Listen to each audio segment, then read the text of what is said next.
हसता खेळता अजाणतेपणाचा पडदा झरकन खाली उतरला आणि तो करण, तो खराखुरा करण विजय जाधव देवाय कार्तिक ठाकूरच्या समोर आला. तो करण विजय जाधव, त्याच्या लाडक्या बायकोचा पहिला आणि एकमेव मित्र, तिचा कधी काळी होणारा नवरा, तिच्यावर अफाट प्रेम करणारा आणि तिच्यासाठी काहीही करायला तयार असलेला एकतर्फी प्रियकर. लग्न तर झालंच असतं त्याचं विरजाबरोबर, जर देवाय त्या दिवशी लग्न मंडपात आला नसता तर. तो करण जाधव, जो कोमातून शुद्धीवर आल्यावर फक्त एकच ध्यासमनी घेऊन आतापर्यंत जगत होता की बस कसंही करून ह्या देवाय कार्तिक ठाकूर नावाच्या सैतानापर्यंत पोहोचायचंच, कसंही करून त्याला नष्ट करायचं आहे. यासाठी त्याने त्याच्या आयुष्यातली 4 वर्ष अथक मेहनतीत घालवली. मेमरी लॉसचं नाटक करत स्वतःच्या जन्मदात्या आईवडिलांना पण ओळखण्यापासून नाकारलं. पण माहीत होतं, तो जर जिवंत असेल तर तो राक्षससुद्धा कुठे ना कुठे जिवंत असेल आणि त्याच्यावर अहोरात्र नजर ठेवून असेल. आज जर करण जाधव जिवंत असेल तर नक्कीच काहीतरी कारण घडलं असणार भूतकाळात, नाहीतर देवाय कार्तिक ठाकूरला करण जाधवच्या मस्तकात परत गोळी झाडायला कितीचा वेळ लागणार होता. ह्याच संधीचा फायदा उठवणार होता करण. झपाटून घेतलं होतं त्याने स्वतःला त्या ठाकूरपर्यंत पोहोचण्यासाठी.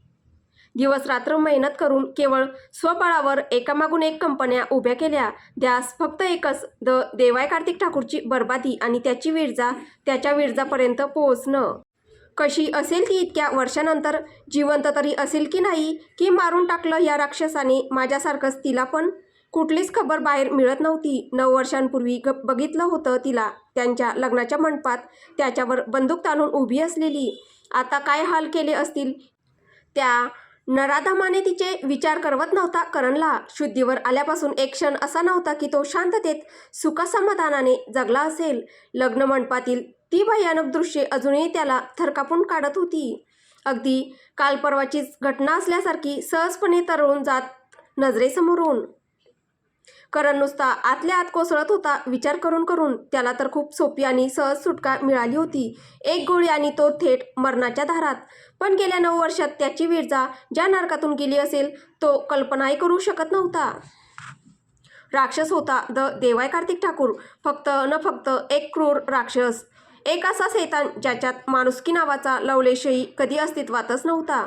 न राहून करण आपल्या ठरवलेल्या वेळेच्या आधीच भारतात परतला होता.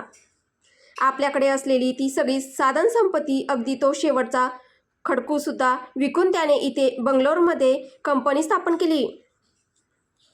आई वडिलांना एका विश्वासू मित्राच्या घरी पाठवून दिलं होतं आणि सज्ज झाला त्या सम्राटाशी 2 हात करण्यासाठी. प्लॅन तर हाच होता की मुंबईत त्या सैतानाच्या घरातच शड्डू ठोकून उभं राहायचं आणि तिथेच त्याची चिता पेटवायची. पण काही काळापूर्वीच तो रावण आपलं सगळं घरदार सोडून आपल्या सीतेला घेऊन कुठल्या तरी लंकेत दूरवर निघून गेला होता, जिथे पोहोचणं कोणालाच शक्य नव्हतं.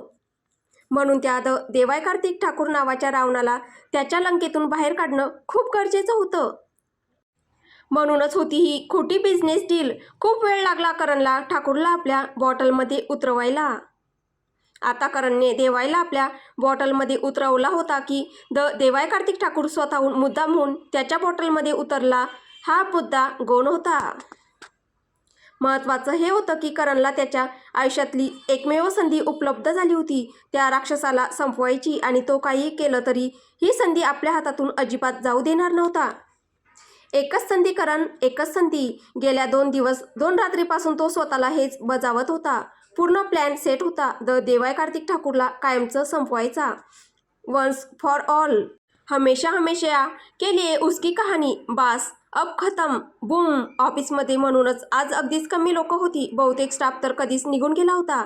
सगळ्यांना जायला सांगितलं असतं तर त्या ठाकूरच्या सिक्युरिटी टीम्सना संशय आला असता, म्हणून हातांच्या बोटांवर मोजणारी लोक करणने अजूनही थांबवून ठेवली होती.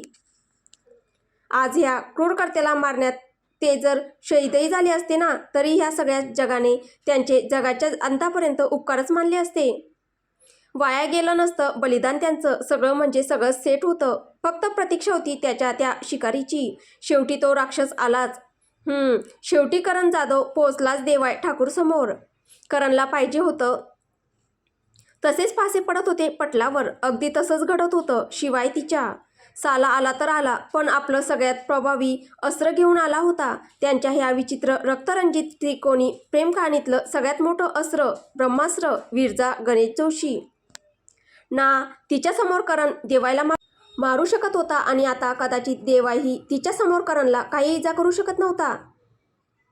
त्या दोघांची एकमेव पण कदाचित सगळ्यात मोठी कमजोरी, विरजा जोशी.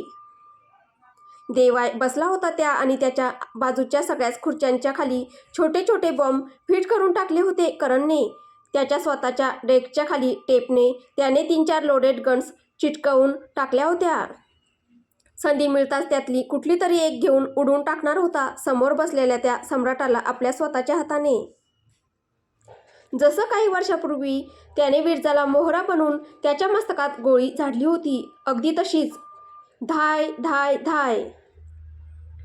पण विरजाच्या येण्याने युद्धाची सगळी समीकरणे बदलली गेली होती आपोआप. क्षणात सगळेच डावपेच उद्ध्वस्त झाले तिथल्या तिथे. विरजा तिथे देवाच्या बाजूला बसली होती. करण कसा बॉम्बचा रिमोट दाबून त्या खुर्च्या उडवून देऊ शकत होता किंवा त्याच्या डेस्कच्या खाली लपून ठेवलेल्या गन्स काढून त्या राक्षसाच्या मस्तकात धडाधड गोळ्या घालू शकत होता. सगळंच परत बदललं होतं, सगळंच, अगदी विरजा जोशीसुद्धा. विरजा कारमधून देवायचा हात पकडून अलगद उतरली तेव्हापासून करण अगदी निरखून बघत होता. पहिल्यांदा तर विश्वासच बसत नव्हता डोळ्यांवर की खरंच तो तिला बघत आहे. किती वर्षानंतर दिसली होती अनपेक्षितपणे. माहीत नव्हतं की ती येणार किंवा ती जिवंत तरी आहे का नाही. तयार नव्हता तो त्या धक्क्यासाठी. नजर हटत नव्हती तिच्या चेहऱ्यावरून. ते न थांबणारं स्मित, ते लाजरं हसू, देवाय ठाकूरचा अगदी हक्काने पकडलेला घट्ट हात बरेच काही सांगून गेला होता करण जाधवला. She is no more his true love. She is already the devil's most precious beautiful flower.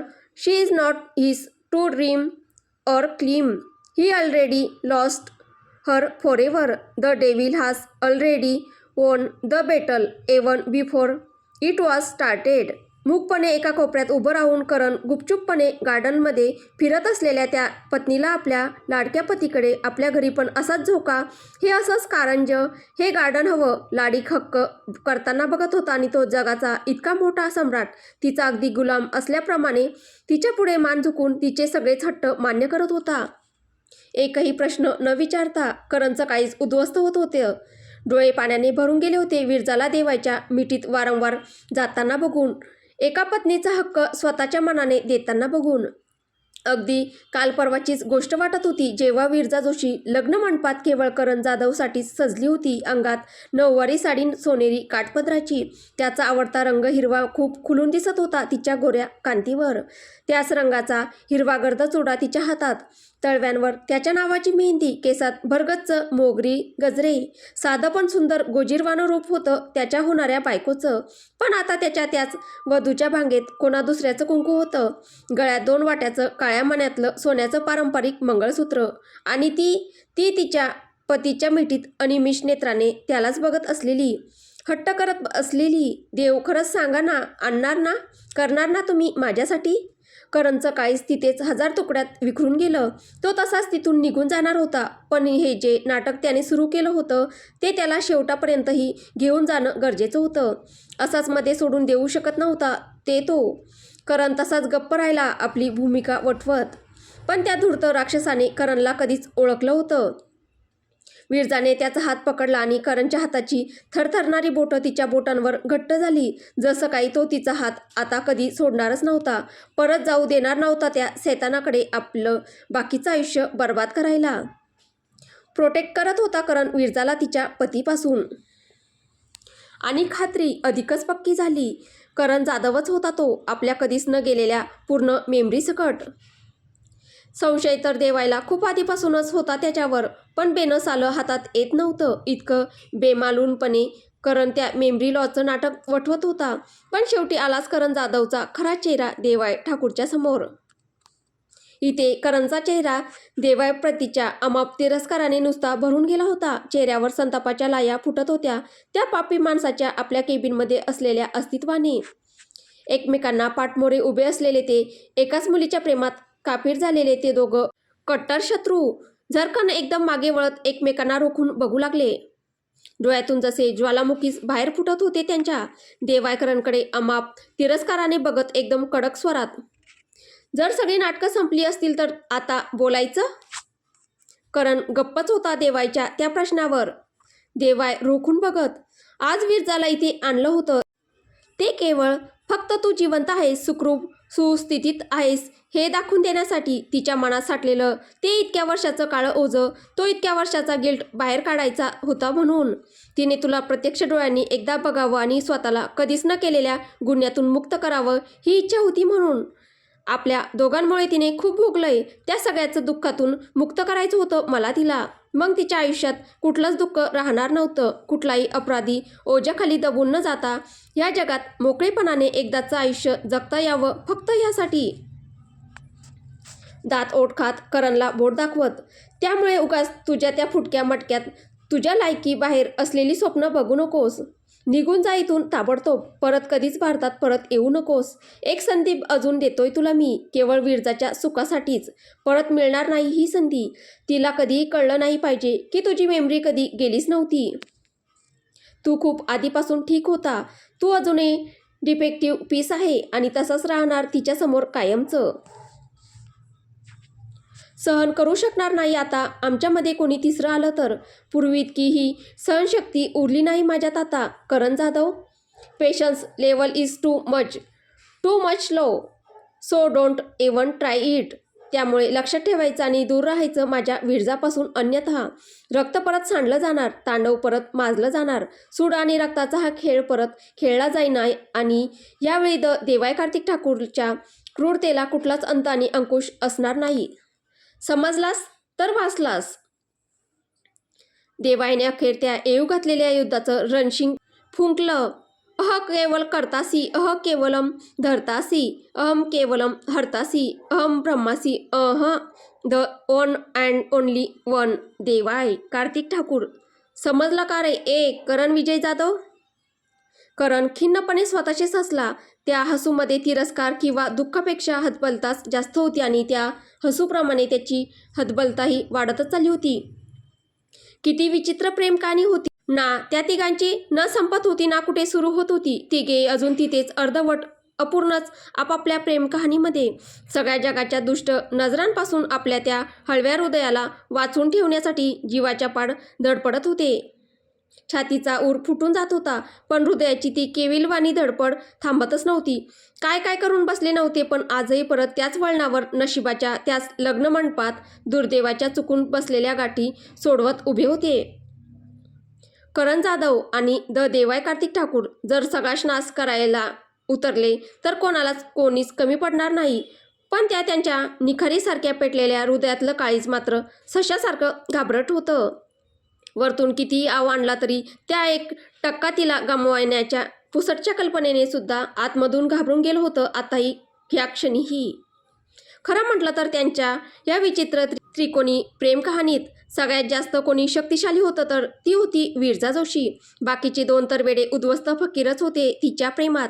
ना तिच्याशिवाय त्या दोघांचं कुठलं अस्तित्व होतं, ना त्यांच्या जगण्या मरण्याला काही अर्थ. आताही दोघे केवळ तिला मिळवण्यासाठी झगडत होते आणि कदाचित ही लढाई पुढच्या युगाच्या अंतापर्यंत अशीच चालू राहणार होती. करणचं हसणं थांबतच नव्हतं आणि त्याच्या डोळ्यातलं पाणीही. देवाय बघत होता. या हतबलतेमधून तो स्वतःही अगणित वेळा गेला होता. जाणून होता हे दुःख नशिबाने फासेच असे फेकले होते की कितीही त्यातून बाहेर पडायचा प्रयत्न केला तरी ती व्यक्ती त्यात अधिकच गुंतत जात होती. एकदम खोल तळाशी बुडेपर्यंत सुटकाही नव्हतीच त्यातून. थोड्या वेळाने शांत होऊन करण देवायला बोलला, ती तुमच्यावर प्रेम करते मिस्टर ठाकूर, माहीत आहे मला. खूप मोठी किंमत चुकून ही गोष्ट समजून चुकलो आहे मी. माझ्यापेक्षा तिने काय भोगलं असेल ही कल्पनाच करू शकत नाही मी. परत तिला त्रास द्यायला तिच्या प्रेमाच्या आड येणार नाही मी. पण फक्त हे 7 जन्म, त्याच्यानंतरचा तिच्याबरोबरचा प्रत्येक जन्म हा फक्त आणि केवळ माझाच असेल. भिडेल मी, लढेल मी तुमच्याशी तिचं प्रेम मिळवण्यासाठी. त्यावेळी ते रक्तही मीच सांडलेलं असेल, तो तांडवही माझाच असेल आणि तेव्हा विरजा जोशी फक्त माझीच असेल. करणने देवायच्या डोळ्यात रोखून पाहत त्याला आव्हान दिलं. तसा देवायच्याही नाकपुड्या संतापाने फुरफुरल्या. आपले दात ओठ खात देवाय भिडला त्या अजूनही नादानच असणाऱ्या करण जाधवला आणि ओकत त्याच्याकडे बघितलं. ए मूर्ख करण जाधव, हे 7 जन्म, त्याच्या नंतरचा प्रत्येक जन्म, प्रत्येक युग, प्रत्येक क्षण, प्रत्येक युद्ध, प्रत्येक रक्ततांडव, प्रत्येक अंतिम विजय माझाच.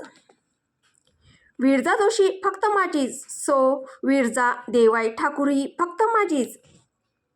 जो मला नडला त्याला मी लाख लाख तुकड्यात तोडला आणि तसाच पेटवला. क्रूर कर्मा, मला असंच म्हटलं जात नाही रे. शैतान असंच म्हटलं जात नाही ह्या देवाय कार्तिक ठाकूरला.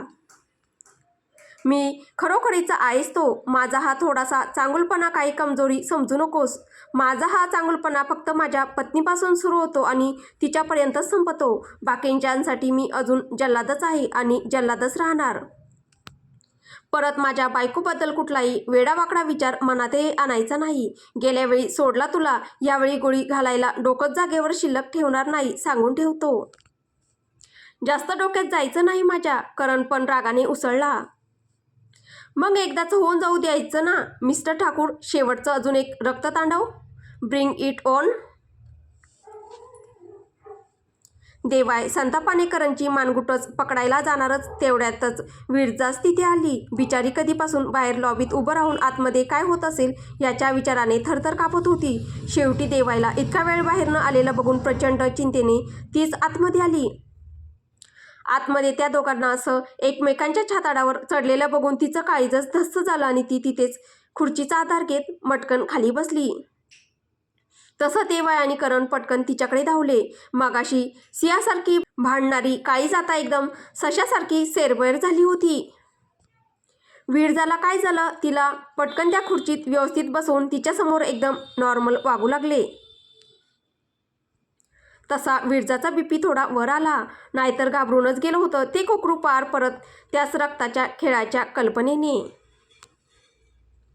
छाती अजून नुसती धडधडत होती तिची. देवाय पटकन विरजाच्या जवळ आला आणि तिला आपल्या घट्ट मिठीत घेऊन हळुवारपणे कुरवाळत एकदम मृदू स्वरात समजावत बोलला. काही नाही जान, खरंच काही नाही. आम्ही असंच रिकाम्या गप्पा मारत होतो. भरल्या डोळ्यांनी थरथरत विरजाने देवायच्या डोळ्यात बघत सत्य जाणून घ्यायचा प्रयत्न केला. तसा देवाय परत तिला समजवायचा प्रयत्न करू लागला. अगं खरंच काही नाही. परिस्थितीचं गांभीर्य ओळखून करणही पटकन ती विरजाजवळ येत हसत बोलला. हो मॅम, सर खरंच बोलत आहेत. काहीच झालं नाही. ते देशातल्या पॉलिटिक्सवरून थोड्या गप्पा मारत होतो. दोघांची मतं थोडीशी वेगळी पडली तेवढंच. जानकीला त्या दोघांचं बोलणं काही खरं वाटलं नाही, पण थोडासा हृदयावरचा तणाव कमी झाला होता निश्चित. देवाय लगेचच निरोप घेत, चला मग मिस्टर जाधव, आम्ही निघतो, असं बोलून त्याने दातोड खात करणकडे बघितलं. फोन करून त्यांच्याबरोबर इथे आलेल्या मेडला लवकर बोलावलं. तिने येताना पाणी आणि काही एनर्जी ड्रिंक्स आणले. विरजाला थोडे बरं वाटताच तिला घेऊन बाहेर गेली. देवाही निघाला विरजाच्या पाठोपाठ. जाताना करणच्या केबिनचा पडदा हलकाच दूर सारला. काचेतून खाली काम चालू असलेल्या वर्कशॉपकडे बघितलं. एका साध्याशा पंजाबी ड्रेसमधली मध्यमवर्गीय घरातली एक मुलगी कधीपासून आपल्या पीसीमध्ये काहीतरी डेटा टाईप करायचा प्रयत्न करत होती आणि तिच्या हातातून होत असलेल्या त्या सततच्या चुकांमुळे सुपरवायझर तिला अपमानास्पद ओरडतच चालला होता. ती मुलगी जराही उलट उत्तर न देता गुपचूप त्या सुपरवायझरचं सगळंच बोलणं मान खाली घालून ऐकून घेत परत आपल्या त्या पीसीकडे लक्ष देत होती.